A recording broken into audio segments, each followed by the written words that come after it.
In this video, we'll be discussing section 6.4 from chapter 6 of P4, and we'll be discussing integration by parts. Okay, in the previous section, we discussed integration by substitution. Okay, integration by substitution is used when when it is difficult to directly integrate the function. Okay, so if you use a substitution, you can easily simplify the expression, simplify the integrand to something that is more easily integrable. Okay, over here, integration by parts is also one method that is used to help us find the integral of some complex integrands. Okay, and integration by parts is actually going to be the reverse of our product rule. Okay, so if you remember from our product rule, we know that d by dx of uv, okay, if u and v are functions of x, okay, d by dx of uv, if u and v are both functions of x, we get u into dv by dx, u into dv by dx plus v into du by dx. Okay, so you have u into dv by dx plus v into du by dx. Okay, now let's keep u dv by dx on the same side. Let's take v du by dx to the other side. We get u dv by dx is equal to d by dx of uv minus v du by dx. Okay, now let's integrate all sides of the equation. So if you integrate the first side, you get this. If you integrate the second side, second term, you get this, and then integrate this. Integrate all three terms with respect to x. Okay, now we can still simplify this. This doesn't change, this doesn't change. Okay, but this does simplify. Notice that uv, the entire thing, is first differentiated with respect to x, and then in this stage what it did was we integrate the entire thing with respect to x. So once you differentiate with respect to x, and then you integrate with respect to x, basically the differentiation and the integration are going to cancel out each other. Okay, so overall this simplifies to the integral of u dv by dx with respect to x is equal to uv minus the integral of v du by dx with respect to x. Okay, so this is the reverse of our product rule of differentiation. Okay, so again, starting from here, we had the product rule. We kept u dv by dx on the same side. We isolated u dv by dx and then integrated all sides with respect to x. For this term, d by dx of uv, the d by dx and the dx cancel out each other. For the other terms, it does not cancel out as easily as you see. Okay, so now this is our integration by parts formula.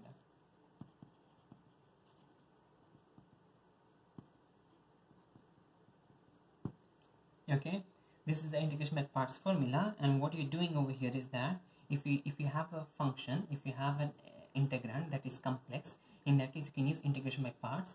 Okay, let's say that if this is a complex integrand, okay, complicated difficult integrand,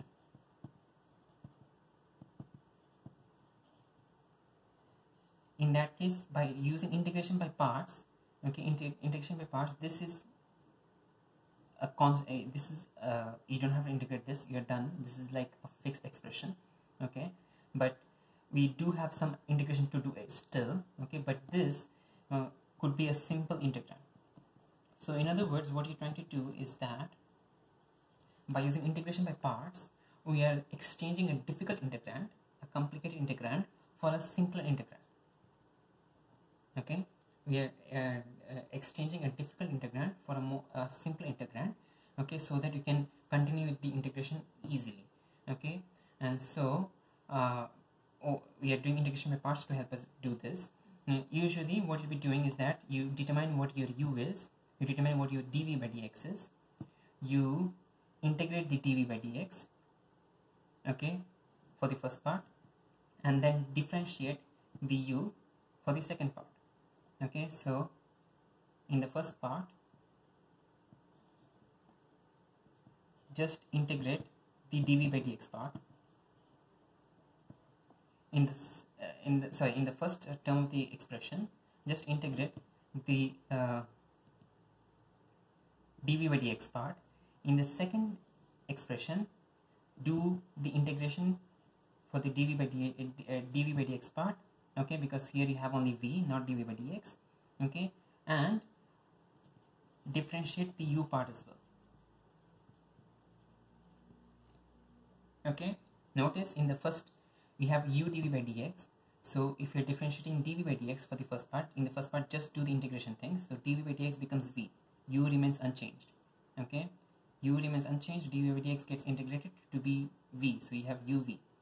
In the second part you have v du by dx, okay, because here you're integrating dv by dx, okay, so integrate, and then you also differentiate the u part, so you differentiate u to give you du by dx, okay.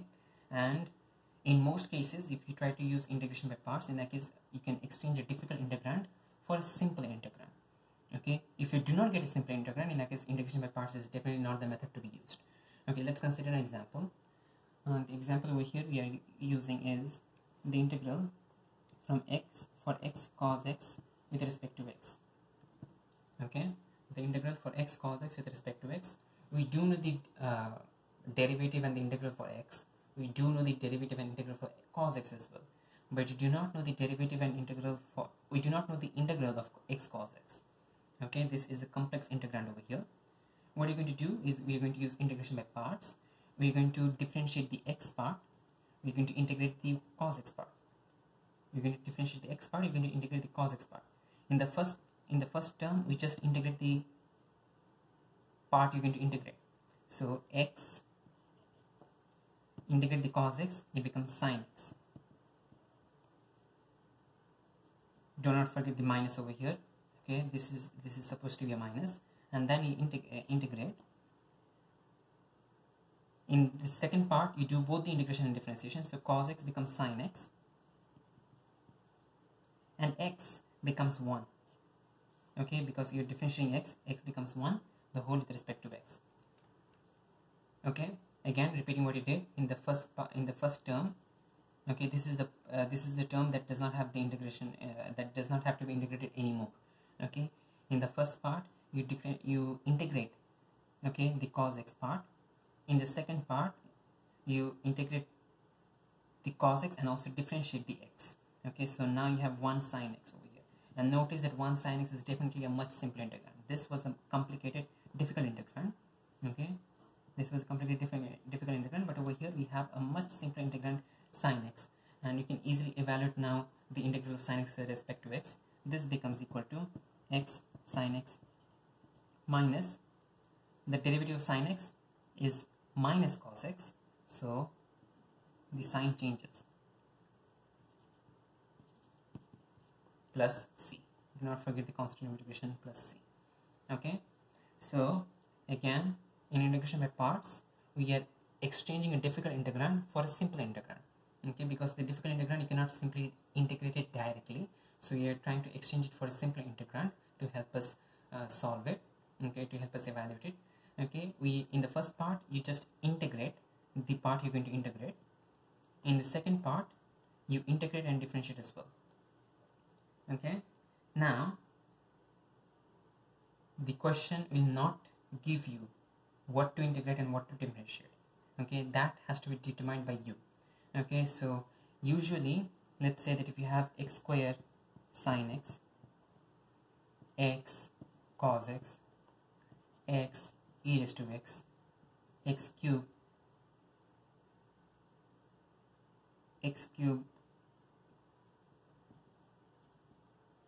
tan x.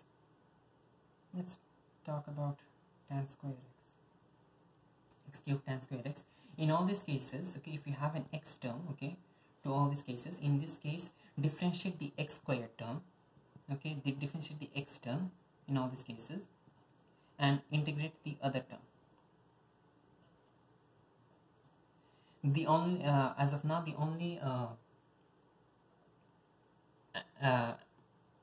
exception would be if you have ln x to it. So let's say that if you have x squared ln x or x raised to 4 ln x, okay, in this case differentiate the ln x and integrate the x squared term. Okay, so ln x is the only exception as of now, okay, where you'll be integrating the x squared term and differentiating the ln x term.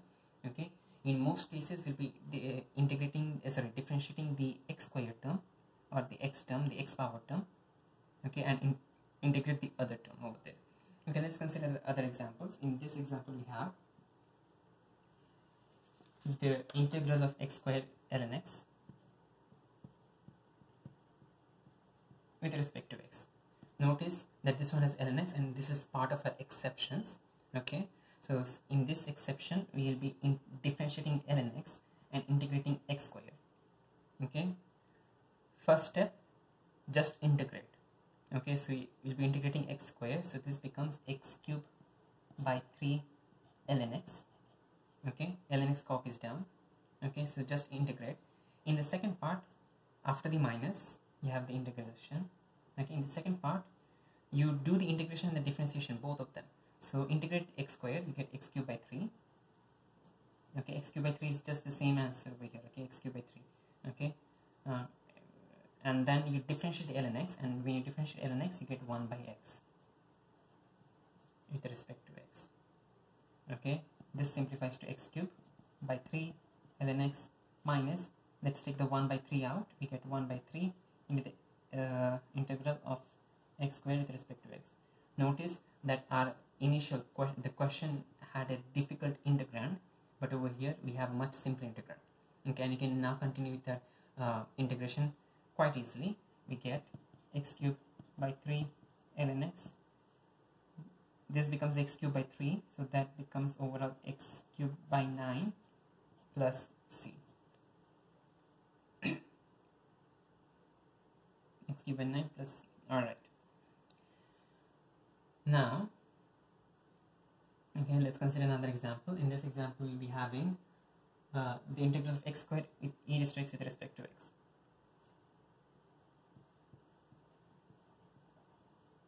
Okay, the integral of x squared e raised to x with respect to x. This is not part of our exception, so usually, okay, we'll be differentiating the x term and integrate the other term. Okay, differentiate the x term and integrate the other term. So first step is integrate. Okay, first step is just to integrate the e raised to x. So the x squared copies down. E raised to x, when you integrate, you get e raised to x. Second step, after the minus, you have the second step where you'll be integrating and also differentiating. So the integration remains the same, e raised to x. Okay, so the integration is the same, e raised to x. The derivative of x squared is going to become 2x with respect to x. Alright, the first step is done. Now notice that we had x squared with e raised to x. We now have x into e raised to x. Okay, so definitely we had a completed integral and we now have a simple integral. We had a completed integrand and now we have a simple integrand. Okay, but this we still do not know the integral of this expression. Okay, we knew the integral of x, we know the integral of e raised to x, but we do not know the integral of x into e raised to x. So what we're going to do is that in this first step we convert it from x squared e raised to x to x e raised to x.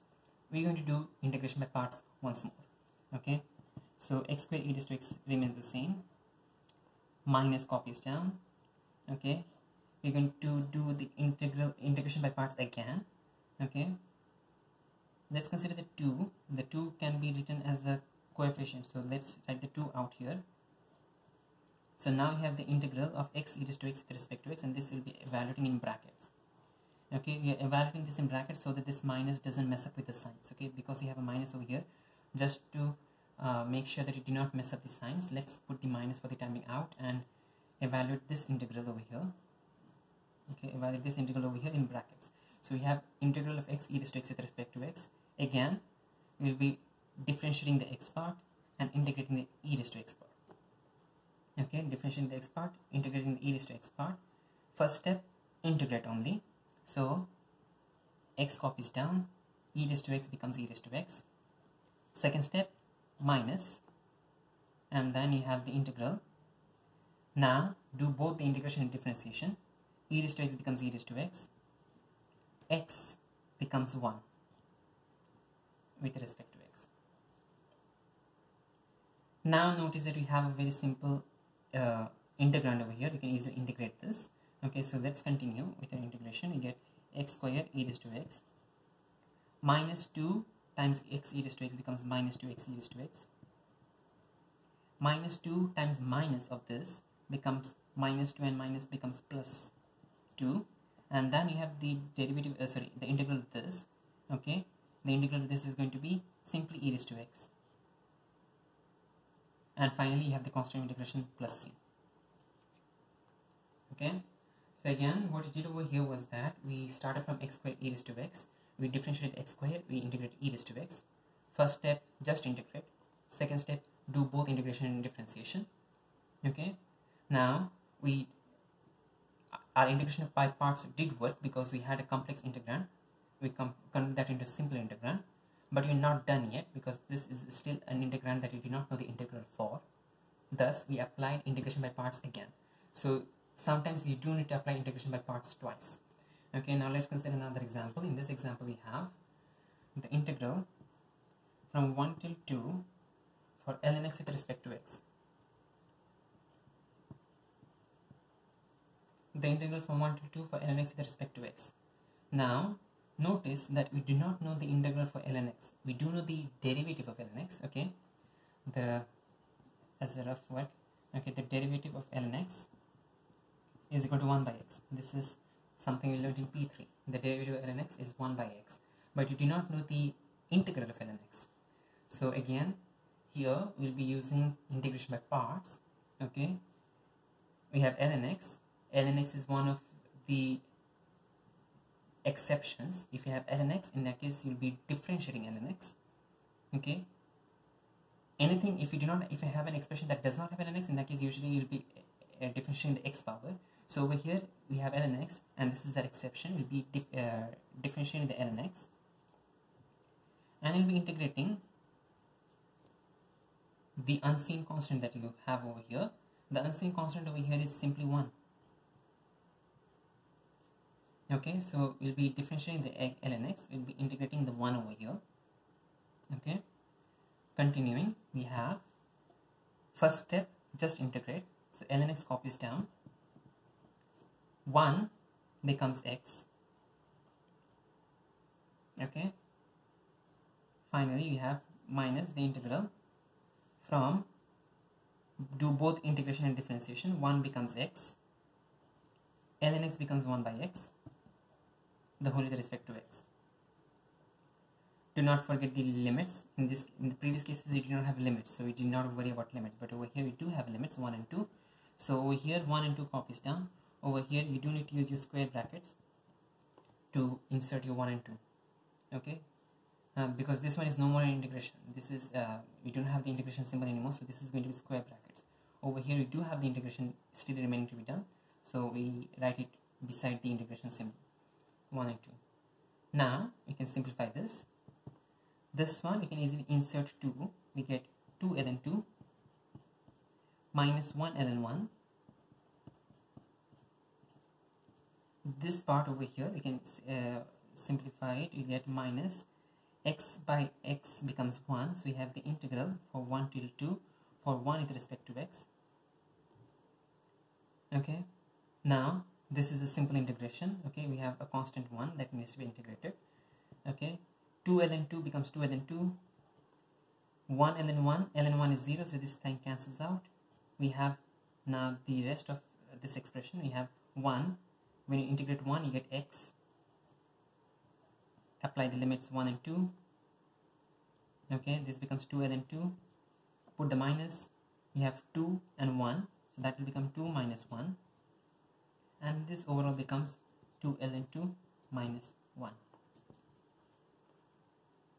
Okay, so again, if you do not have ln x in your expression, in that case differentiate the x squared term. If you have ln x in your expression, in that case differentiate the ln x term. Okay, but the rest is going to be all the same. First step, just integrate. Second step, do both integration and differentiation. Okay, now let's consider another example. In this example we have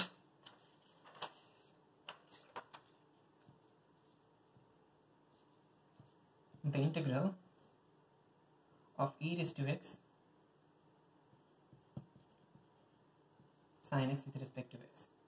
The integral of e raised to x sin x with respect to x. In this case, notice that you do not have x, a power of x. So what you choose to differentiate and what you choose to integrate is actually up to you. Both the you can differentiate this, integrate this, fine. You can integrate this, differentiate this, fine. Okay, in this case, let's differentiate this and integrate this. Okay, so the integral of e raised to x sin x with respect to x, this is equal to, first step, just integrate e raised to x. We get e raised to x. Sin x copies down. Second step, after the minus, we have minus the integral of, do both integration and differentiation. So e raised to x becomes e raised to x. Sin x, when you differentiate, it becomes cos x. Now notice that we had a complex integrand. We still have a complex integrand. Okay, we have not made it simpler. Okay, so we had a complex integrand, we still have a complex integrand. Let's use integration by parts again. So e raised to x sin x is there, minus, let's write the entire thing over here in brackets. Okay, minus. Now let's do the same thing. Let's integrate e raised to x. Let's differentiate the cos x. First step, just integrate. So we get e raised to x cos x. Cos x is the same. E raised to x integrates. Then you have the minus, and then you integrate this. Then you write the second part of the expression. In this one, do both integration and differentiation. So e raised to x is there. E raised to x integrates to become e raised to x. Cos x differentiates to become minus sin x. So you do have a sin x, but you have minus sin x, so this sign over here changes.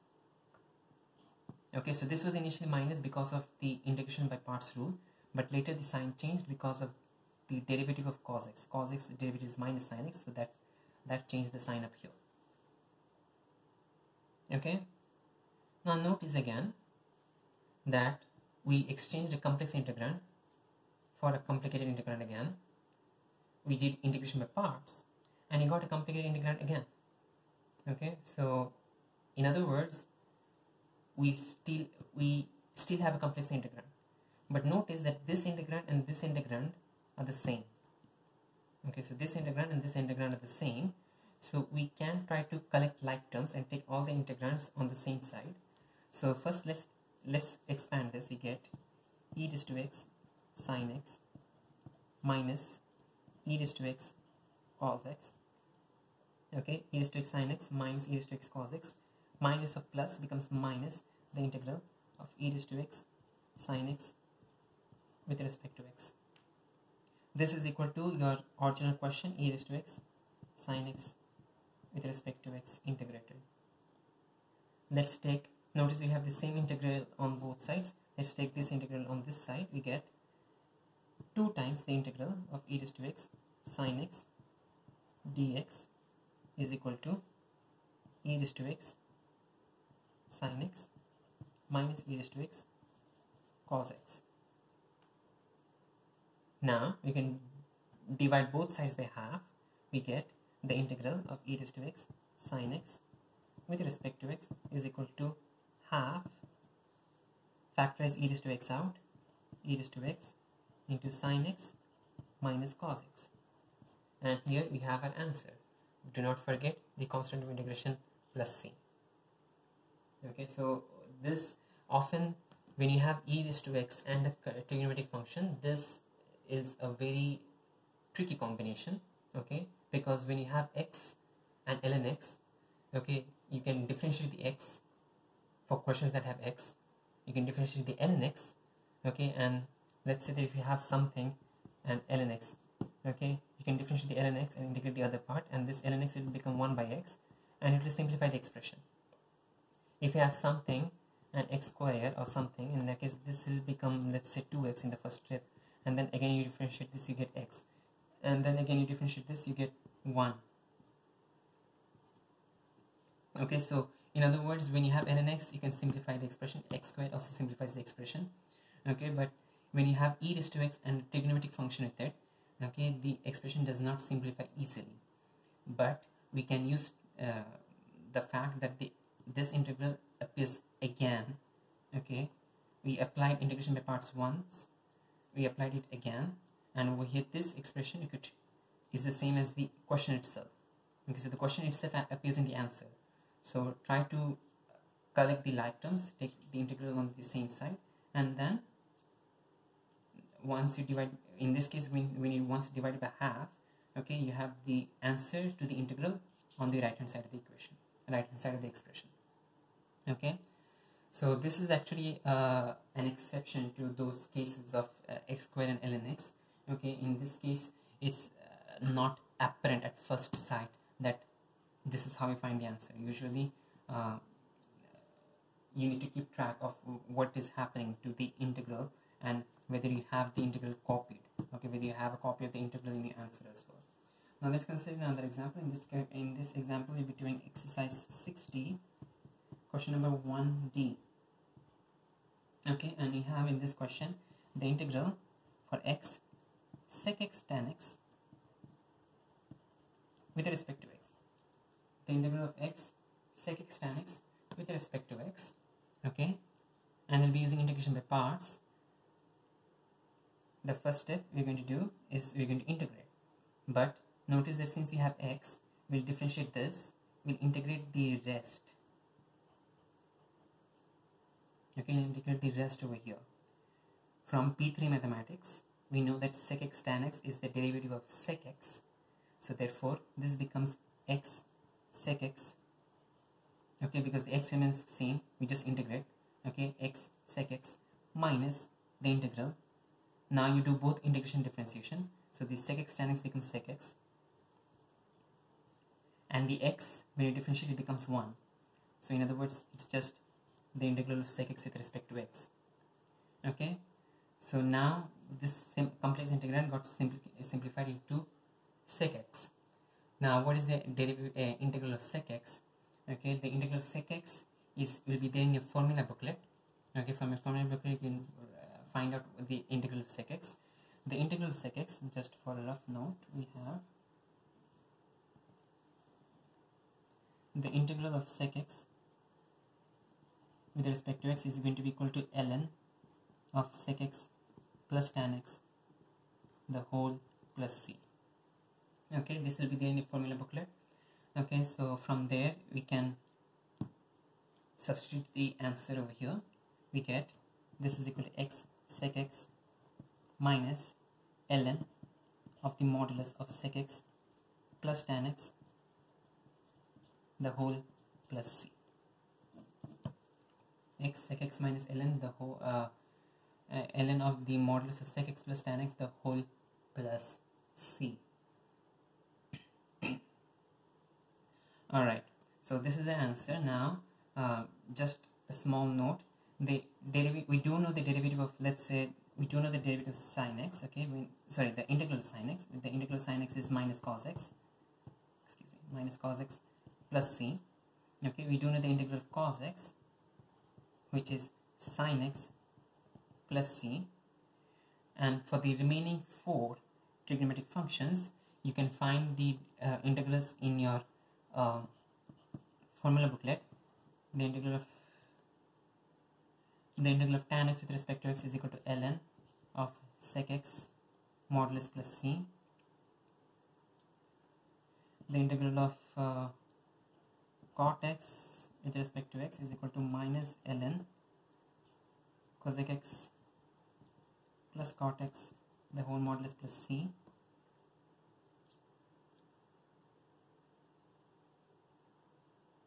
And the integral of cosec x with respect to x is equal to minus ln of cosec x modulus